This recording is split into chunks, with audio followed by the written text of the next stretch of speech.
3장 1절에서 6절 말씀입니다.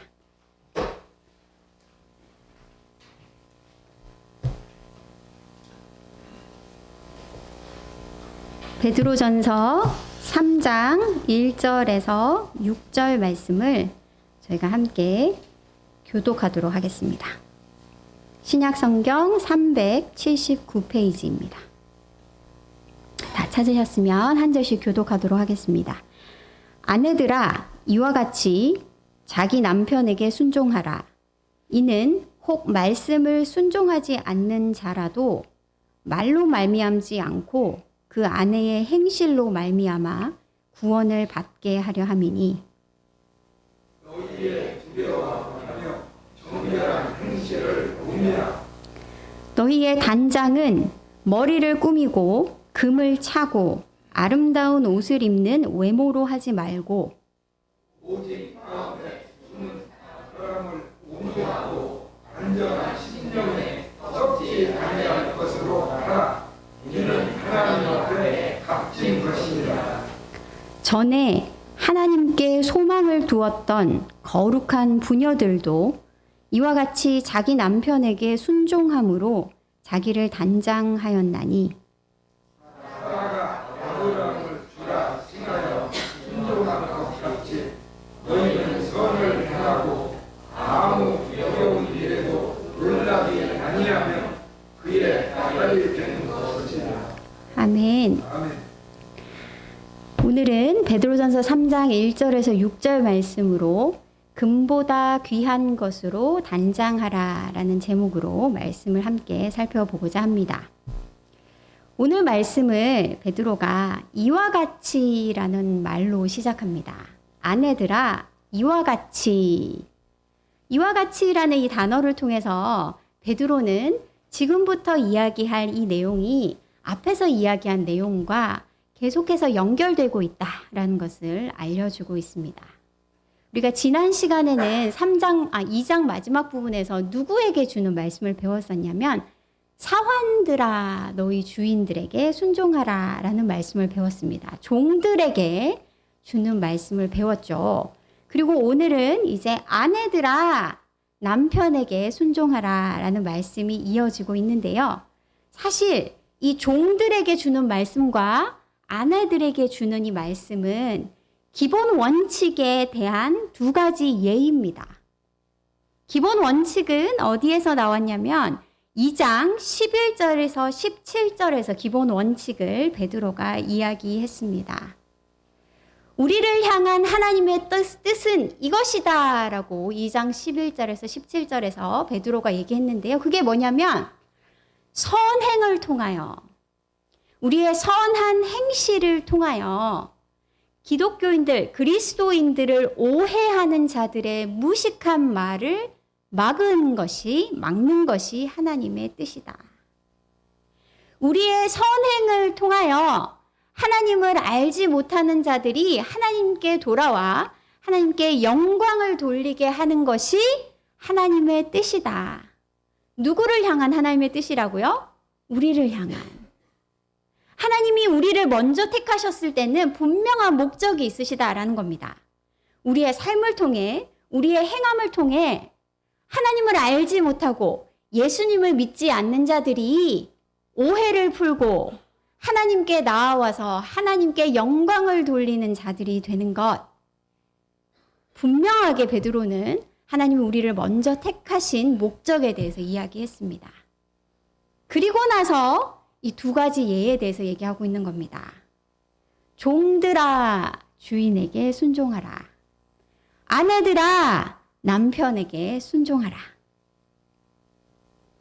그래서 구체적인 예에 대해서 지금 이야기하고 있는 중입니다. 자, 3장 1절 말씀을 저희가 다 같이 한번 읽어보겠습니다. 시작.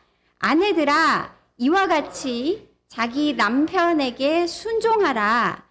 이는 혹 말씀을 순종하지 않는 자라도 말로 말미암지 않고 그 아내의 행실로 말미암아 구원을 받게 하려 함이니. 아멘. 베드로는 아내들의 행실, 행함을 통해서 믿지 아니하는, 말씀에 순종하지 아니하는 남편이 무슨 뜻이냐면 믿지 아니하는 남편들입니다. 그죠? 아내의 선한 행실을 통해 믿지 아니하는 남편이 구원을 받게 하기 위해서다라고 얘기하는데요.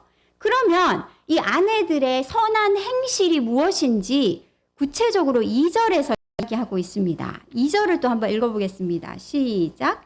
너희의 두려워하며 정결한 행실을 봄이라. 아멘. 두려워하며 정결한 아내들의 행실을 봄을 통해 믿지 않는 남편들이 주께로 돌아올 수 있다는 겁니다.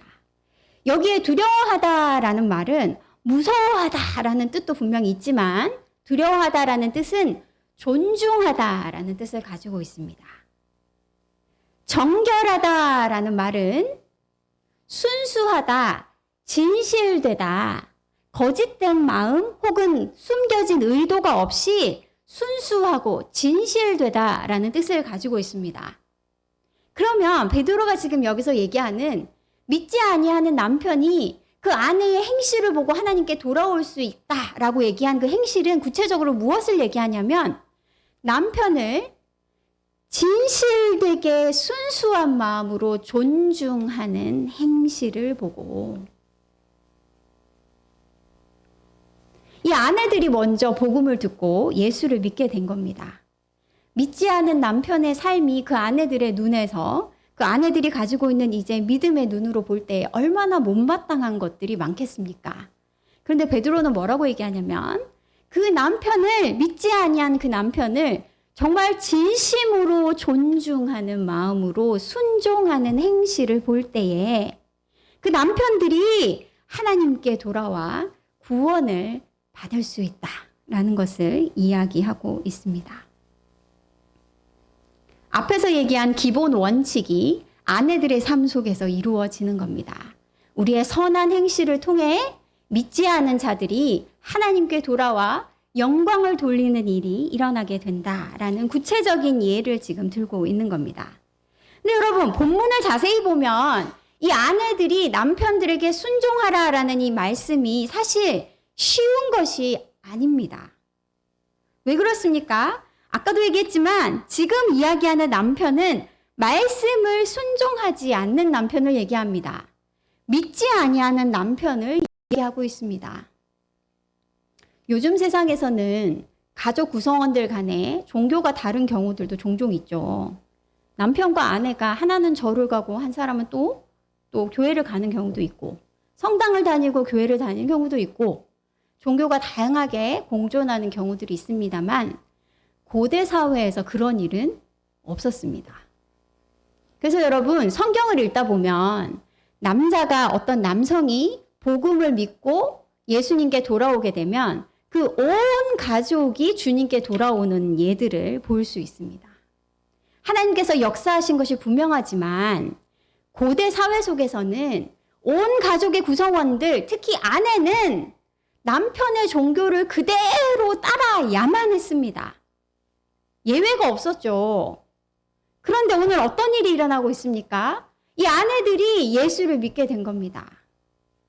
남편과 다른 종교를 믿게 된 겁니다.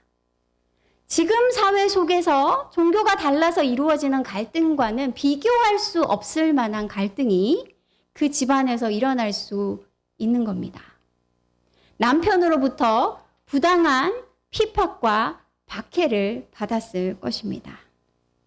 그래서 여러분, 이 지금 본문에 나오는 이 아내들은 말 그대로 선을 행하다가 고난을 당하는 중에 있습니다. 베드로가 지금 구체적인 예로 두 가지를 들고 있잖아요. 지난 시간에 살펴봤던 자들, 노예, 종들에 대해서 베드로가 얘기했습니다. 오늘은 또 누구에 대해서 얘기하고 있습니까? 아내들에 대해서 얘기하고 있습니다.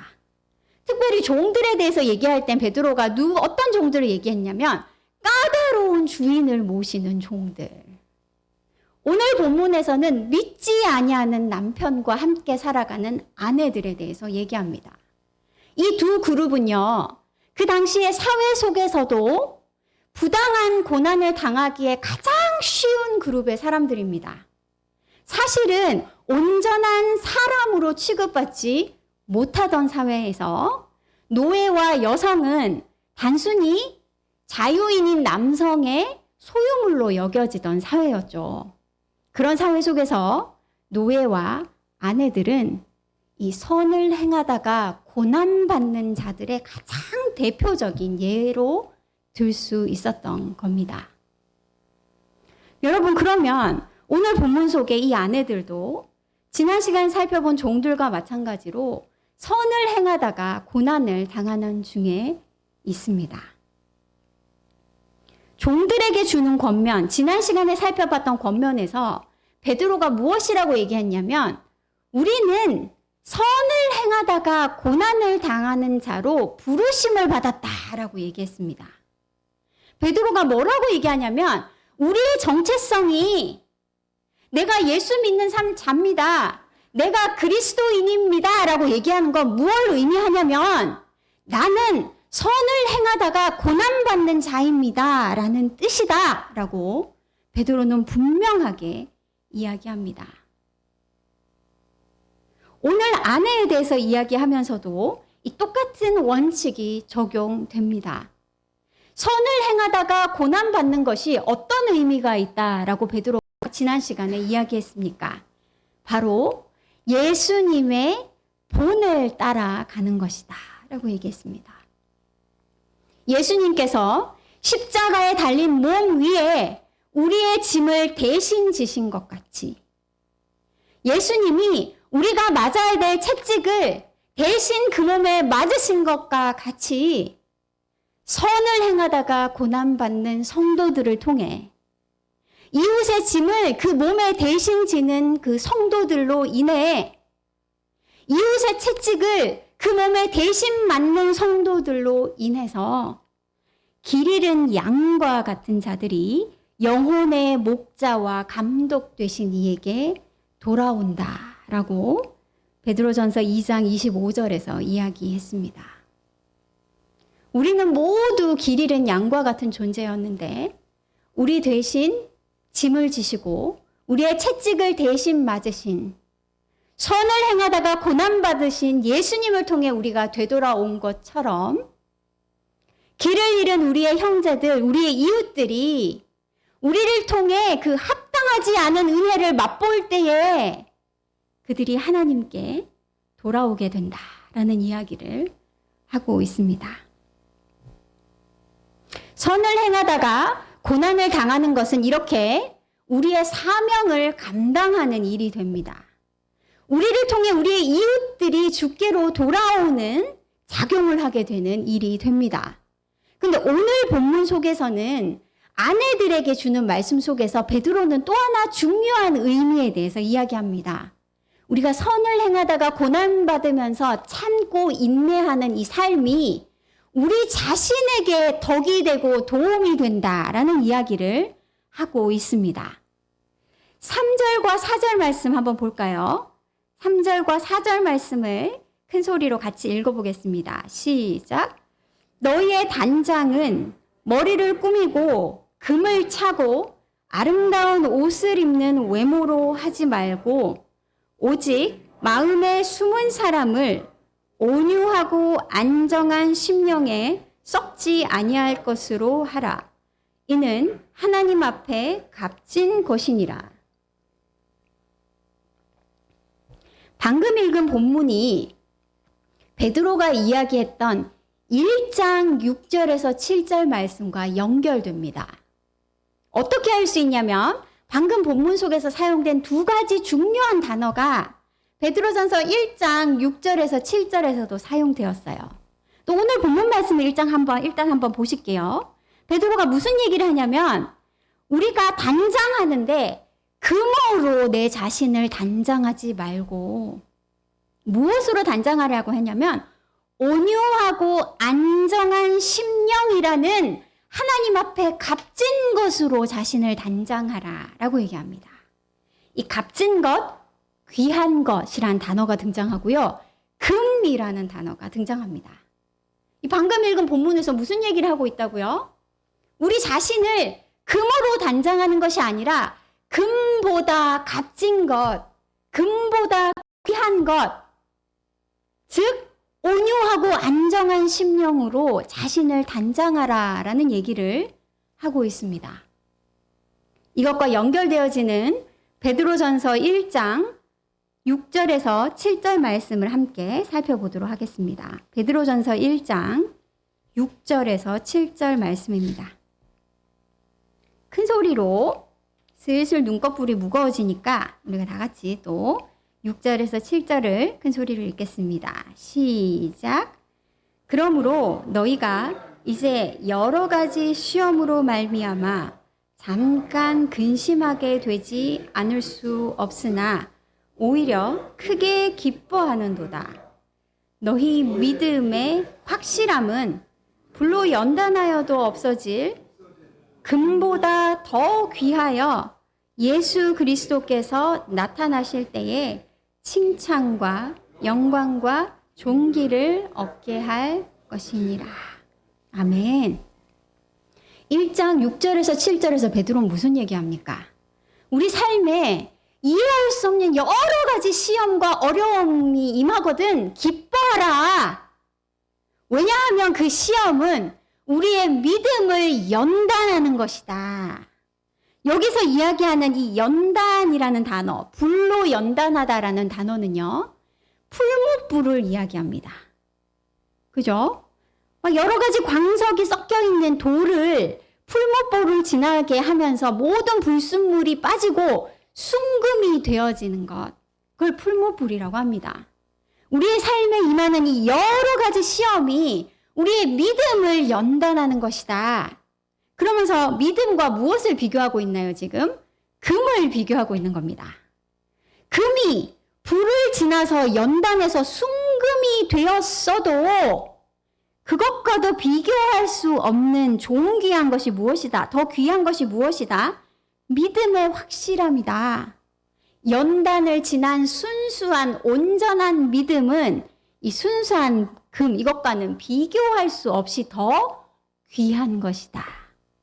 금보다 더 귀한 믿음에 대해서 얘기합니다. 금보다 더 값진, 금보다 더 귀한 믿음은 어떤 믿음입니까, 여러분? 풀무불을 지난 것과 같이 시험을 통하여 연단되어서 불순물이 빠지고 온전하고 성숙하고 확실한 믿음, 그 믿음은 정금보다도 금보다 더 귀하다라고 얘기하고 있는 중입니다. 자, 그러면 여러분 방금 읽었던 3장의 말씀과 연결해서 보겠습니다. 베드로는 아내들아라고 얘기했지만 우리 모든 성도들에게 지금 이 메시지를 주고 있는 중입니다. 우리는 우리 자신을 단장해야 되는데 무엇으로 단장해야 되냐면 금으로 단장하는 게 아니라 금보다 더 귀한 것으로 우리를 단장해야 된다라고 얘기하는데 그게 뭐라고 얘기했냐면 3장 4절에서는 온유하고 안정한 심령이다. 1장에서 금보다 귀한 게 뭐라고 얘기했습니까, 여러분? 믿음. 연단받은 믿음이 금보다 귀하다. 3장에서 방금 읽은 본문에서는 금보다 귀한 것이 뭡니까? 온유하고 안정한 심령. 베드로가 무슨 얘기를 하고 있냐면 믿지 아니하는 남편들에게 박해와 고난 속에 있는 아내들에게 그것은 너희에게 임한 시험이다라는 겁니다. 풀무불과 같은 것이다.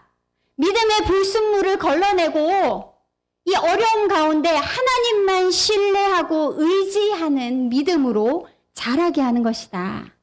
우리의 심령이 온유하고 안정한 심령이 되게 만드는 것이다 라는 얘기를 하고 있습니다. 온유하다라는 말이 무엇입니까? 여러분, 제가 대학 때 남편을 위한 기도를 했었거든요. 남편을 위해서 기도하는데 제 기도 제목이 한 5가지 있었던 것 같아요. 그 중에 제일 첫 번째 기도 제목이 뭐냐면 하나님, 온유하고 겸손한 사람을 주십시오 라는 기도 제목이었습니다. 그때는 여러분 저는 온유하다라는 말이 단순히 성품이 온화하다라는 정도의 의미라고 생각했던 것 같아요. 그래서 하나님, 저는 강한 사람 말고요, 온화한 사람 주십시오 라고 기도했던 것 같아요. 그래서 우리 이민수 목사님을 만났습니다. 기도의 응답으로. 근데 여러분, 이 온유하다라는 말이 사실은 성품이 온화하다, 부드럽다라는 뜻만 가지고 있는 게 아닙니다. 온유하다라는 말은 성경 가운데 예수님을 묘사하는 말입니다. 예수님이 자신을 가리켜 뭐라고 얘기하냐면 나는 온유하고 겸손하니 내 멍에를 메고 내게 배우라. 예수님이 나귀 새끼를 타고 예루살렘으로 들어가실 때에 그를 온유한 자다라고 묘사합니다. 온유하고 겸손하여 나귀의 새끼를 타신 분이다 라고 얘기합니다. 예수님이 온유하시다라고 할 때 이 온유함은 무슨 뜻이냐면 우리의 마음이 야생말과 같이 내 욕심을 따라 내가 하고 싶은 대로 마음대로 뛰놀던 마음이 마치 잘 길들여진 종마와 같이 우리의 욕심과 내 죄악된 죄성이 컨트롤되고 자제되어지고, 그죠? 길들여진 상태. 그것을 온유함이다라고 부릅니다. 내가 하고 싶은 대로 내 욕심을 따라, 내 죄성을 따라 사는 것이 아니라 오직 하나님의 뜻에 순종하는 마음의 자세. 지금 일어나는 상황이 내 눈에 좋아 보이지 않지만 내가 원하는 상황이 아닐지라도 하나님의 뜻에 순종하고 기다리고 신뢰할 수 있는 마음의 상태. 그것이 바로 온유한 마음입니다. 안정하다라는 뜻은 무엇입니까? 조용하다라는 뜻을 말합니다. 고요하다. 지금 상황이 어떻습니까? 고요할 수 없는 상황입니다. 배를 타고 가다가 풍랑을 만난 것과 같은 상황입니다. 이 무시무시한 바람과 파도와 바다 앞에 내가 당장 삼켜질 것 같은 상황입니다. 그런데 온유하고 안정된 심령을 가진 자가 된다는 겁니다. 마치 이 배에 타고 계신 예수님만 바라볼 때에 눈앞에 풍랑이 나를 삼킬 것 같으니 마음에 들지 않은 어려움이 나를 둘러싸고 있을지라도 하나님의 뜻을 신뢰하면서 잠잠히 기다리는 믿음의 마음. 그것이 바로 온유하고 안정된 심령입니다. 베드로는 이 마음을 우리가 어떻게 가질 수 있다라고 얘기했습니까? 아까 읽은 1장 6절에서 7절에서 분명하게 말합니다. 어떻게 이렇게 정금보다 귀한 이러한 믿음을 가질 수 있냐면 풀무불과 같은 시험을 지나야 한다. 우리의 삶에 이해할 수 없는 어려움이 임하거든 기뻐하라. 왜요? 드디어 이 어려움을 통해 내 아기와 같은 갓난아기와 같은 이 어리고 어린 믿음이 성숙한 믿음이 되어가는구나. 불순물이 섞여있는 이 잡다한 내 믿음이 정금보다 더 귀한 온전한 믿음이 되어가는구나. 그 믿음을 오늘 본문 3장에서는 온유하고 안정한 심령이다라고 표현하고 있는 것입니다. 그래서 여러분, 이 종들을 위한 베드로의 권면, 오늘 배운 아내들을 위한 베드로의 권면은 우리의 삶, 선을 행하다가 고난받는 우리의 삶이 가진 두 가지 중요한 의미에 대해서 얘기하고 있는 겁니다. 첫 번째의 의미는 뭐였습니까? 선을 행하다가 고난받는 우리의 삶은 우리의 이웃의 짐을 대신 지는 것이다. 이웃의 채찍을 대신 맞는 것이다.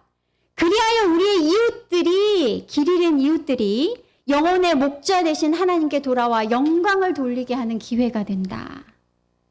두 번째, 오늘 아내들에게 주신 말씀 속에서는 선을 행하다가 고난받는 것의 중요한 다른 의미에 대해서 얘기합니다. 선을 행하다가 고난받는 그 고난을 인내하는 동안에 어떤 일이 일어나냐면 내가 나를 금보다 귀한 믿음으로 단장하게 된다. 금보다도 값진 온유하고 안정된 심령으로 나를 단장하게 된다라는 이야기를 하고 있습니다.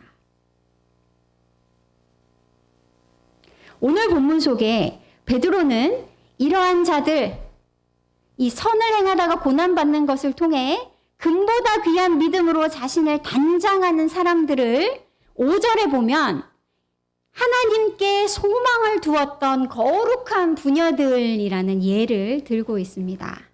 우리 앞서간 자들 중에서도 하나님께만 소망을 두었던 거룩한 부녀들이 이렇게 자신을 단장했다라고 얘기하면서 사라에 대해서 이야기합니다. 사라에 대해서 5절과 6절 다 같이 한번 큰 소리로 읽어보겠습니다. 시작.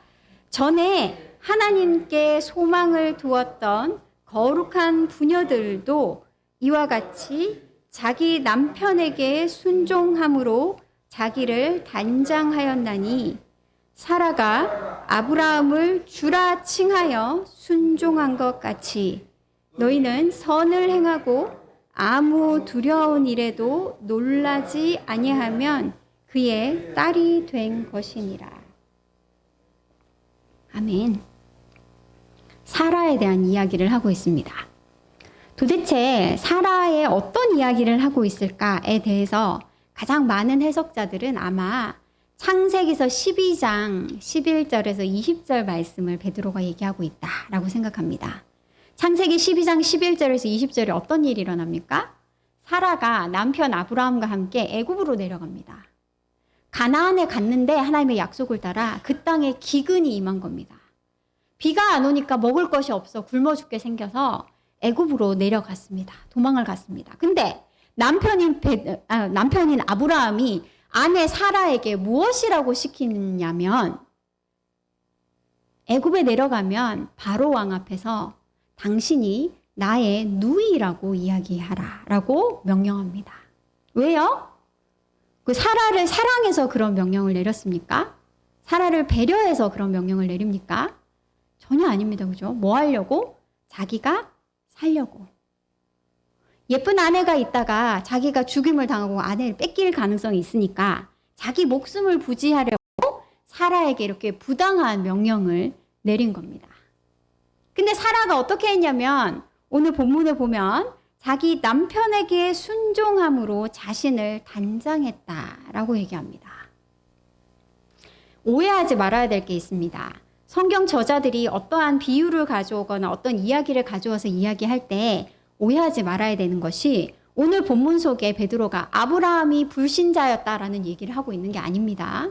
사라 얘기를 가져왔을 때 베드로는 무슨 얘기를 하고 싶냐면 이 사건에서 사라의 마음가짐에 대해서 얘기하고 싶었던 겁니다. 사라가 말도 안 되는 부당한 명령이지만, 그쵸? 이 남편의 말도 안 되는 부당한 명령에 순종하였을 때, 선을 행하다가 고난받는 상황을 인내하게 되었을 때, 그것을 통해 사라의 마음에 어떤 일이 일어났냐면, 자기를 단장하는 일이 일어났다라는 겁니다. 오직 하나님께 소망을 두는 일, 두렵고 겁이 나는 이 상황 속에서 나를 부르신 하나님만을 바라보는 온전한 믿음으로 자라나는 일이 일어나게 됐다는 겁니다. 폭풍과 같이 나를 삼키려는 상황 속에서도 온유하여서 하나님의 뜻에 순종하는 마음, 폭풍이 나를 삼키려는 상황 속에서도 안정한 마음, 고요한 믿음의 마음으로 자신을 단장하는 일이 일어났다라는 얘기를 하고 있습니다. 사라의 모범을 쫓는 자들이 나옵니다. 6절을 보시면 너희는 선을 행하고 아무 두려운 일에도 놀라지 아니하면 사라의 딸이 된다. 즉 사라의 모범을 본받아 따라가는 자들이 된다라는 겁니다. 선을 행하다가 고난을 받는데 여러분 어떻게 두려운 일에도 놀라지 아니할 수 있습니까? 두렵습니다, 여러분. 고난의 상황, 이해할 수 없는 시험의 상황 앞에 맞닥뜨리게 되면 두려운 것이 당연합니다. 그런데 여러분, 베드로가 2장에서 모퉁이 돌이신 예수님께 나아가라 라고 하면서 구약 성경을 3개를 인용했던 거 기억나십니까? 이사야서 28장, 시편 118편, 이사야서 8장 다 기억 너머로 넘어갔지만 그 세 본문을 인용한 적이 있습니다. 베드로는 그 구약 성경의 본문을 통해서 자기가 이야기하는 바를 전하고 있는데 이 구약 구절 세 구절을 읽어보면 동일한 주제가 등장합니다. 하나님의 백성들이 홍수에 둘러싸여 있다라고 표현합니다. 하나님을 믿고 따라 나온 자들인데 내 삶을 하나님께 헌신한 자들인데 그 삶이 마치 홍수가 둘러싸서 목까지 물이 찰랑찰랑 쌓여 있는 어려움 가운데 있다라고 묘사합니다. 그때 이스라엘 백성들은 어떻게 했다라고 합니까? 이사야 28장을 읽어보면 죽을까 봐 두려워 애굽의 손을 잡았다라고 합니다. 애굽의 손을 잡으면 세상의 것을 의지하면 그것이 나를 살릴 수 있을 것 같습니다. 그래서 손을 내밀어 덥석 세상의 것에 손을 잡습니다. 죽을 것 같은 이 두려움이 나를 올가매자 애굽의 손을 붙잡는 것입니다. 근데 하나님은 그 이스라엘 백성들을 향해서 뭐라고 이야기하냐면 그들이 잡은 손은 바로 사망이다 라고 꼬집습니다. 너희가 잡은 손은 사망이다. 그것이 너를 살릴 것이라고 약속하지만 사실은 죽음으로 이끌고 간다라고 꼬집으십니다. 그러면서 그 본문 속에 홍수를 만난 하나님의 백성들이 피할 유일한 피난처는 무엇뿐이다라고 얘기합니까? 그 세 가지 본문 다 오직 모퉁이 돌 뿐이다. 그리고 베드로는 그 구약 구절을 가지고 와서 그 모퉁이 돌이 바로 누구시다라고 얘기합니까? 예수 그리스도시다라고 얘기합니다. 베드로가 인용했던 그 구절들 중에 시편 118편의 말씀을 제가 잠깐 읽어보도록 하겠습니다. 시편 118편 5절입니다. 내가 고통 중에 여호와께 부르짖었더니 여호와께서 응답하시고 나를 넓은 곳에 세우셨도다.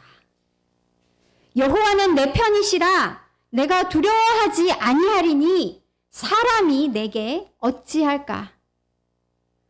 너는 나를 밀쳐 넘어뜨리려 하였으나 여호와께서는 나를 도우셨도다. 여호와는 나의 능력과 찬송이시오 또 나의 구원이 되셨도다. 오늘 말씀을 마무리하려고 합니다. 베드로는 베드로전서의 시작 부분부터 무엇이라고 우리를 부르냐면 광야 백성이다. 흩어진 자들이다 라고 부릅니다. 우리는 현재 나그네와 거류민으로서 광야를 걸어가고 있습니다. 베드로는 뭐라고 얘기하냐면 하나님의 백성들의 삶 가운데 어려움이 임할 수도 있다라고 얘기하지 않습니다. 베드로는 무엇이다라고 얘기하냐면 선을 행하는 삶 가운데 고난당하는 것이 성도들의 삶이다라고 얘기합니다. 이게 얼마나 놀라운 고백인지는 베드로의 삶을 한번 생각해 보시면 압니다. 예수님의 제자가 되어서 베드로가 따라 나설 때에 자기의 모든 것을 헌신했습니다. 배도 버리고 직업도 버리고 가족도 버리고 자기의 모든 삶을 버리고 예수님을 따라 나섰습니다. 베드로의 마음에는 단 한 가지 열정뿐이었습니다. 그게 뭐냐면 이제 곧 내가 따라 나온 이 주 메시아가 그의 왕국을 세우실 때에 내가 그를 도와 핵심적인 인물이 되겠다. 자기의 모든 삶을 거기에 헌신한 사람입니다. 근데 그 메시아가 뭐라고 얘기합니까? 내가 유대인들의 손에 넘겨져서 십자가에 못 박혀 죽임을 당할 것이다. 베드로가 뭐라고 대듭니까? 말도 안 됩니다. 예수를 꾸짖었다라고 원문을 보면 쓰여 있습니다. 말도 안 되는 겁니다. 내 삶을 다 들여서 당신을 쫓아왔는데 당신을 따라가면 이제 세워질 메시아 왕국에서 내가 왕노릇 할 것만을 바라보며 따라왔는데 이게 무슨 말입니까? 말도 안 됩니다. 라고 대들었던 사람이 베드로입니다. 예수님이 돌아가시던 날 밤에 너가 그 사람의 제자가 아니냐라는 여종의 말에 나는 그를 알지 못한다. 3번이나 예수님을 저주하면서 부인했던 자입니다. 무엇 때문에? 고난받을까 두려워서. 근데 그 베드로가 성경에 남긴 2 책이 바로 베드로전서와 베드로후서입니다. 제가 생각할 때 신약 성경 중에서 이렇게 강력하고 명확하게 이야기하는 본문은 잘 없는 것 같습니다. 베드로는 뭐라고 얘기하냐면 우리의 삶의 목적이 이것이다. 우리가 살고 있는 의미가 무엇이냐면 선을 행하다가 고난받기 위해 부름받은 것이다. 우리의 삶에 고난이 임할 수도 있다가 아닙니다. 그것을 위해 부름받은 자가 예수를 따르는 성도들이다 라고 얘기합니다. 그리고 베드로는 오늘 본문 속에서 무슨 얘기를 합니까? 선을 행하며 고난받으며 인내하는 동안에 우리는 우리 자신을 금보다 귀한 믿음으로 단장한다 라고 얘기합니다. 우리 하나님 아버지가 2 팔을 벌려서 우리를 맞으실 때에 하나님의 왕국, 하나님의 나라가 이 땅에 임할 그 순간에 하나님이 우리에게 보시기를 기대하시는 것이 단 한 가지입니다. 그게 뭡니까? 금보다 귀한 믿음. 풀무와 같은 시험을 지나며 찌꺼기가 빠지고 온전하고 확실한 믿음. 풍랑치는 바다와 같은 가운데서도 내 배 안에 타고 계신 예수님만 바라봄을 통해 온유하고 안정된 심령, 그 믿음을 하나님 아버지가 우리에게 보시기를 기대한다라고 얘기합니다. 광야와 같은 이 세상의 삶, 날마다 시험을 맞닥뜨리는 이 세상을 살아가면서 우리가 날마다 이 금보다 귀한 것으로 우리를 단장하는 저와 여러분이 되기를 간절히 소망합니다. 찬송가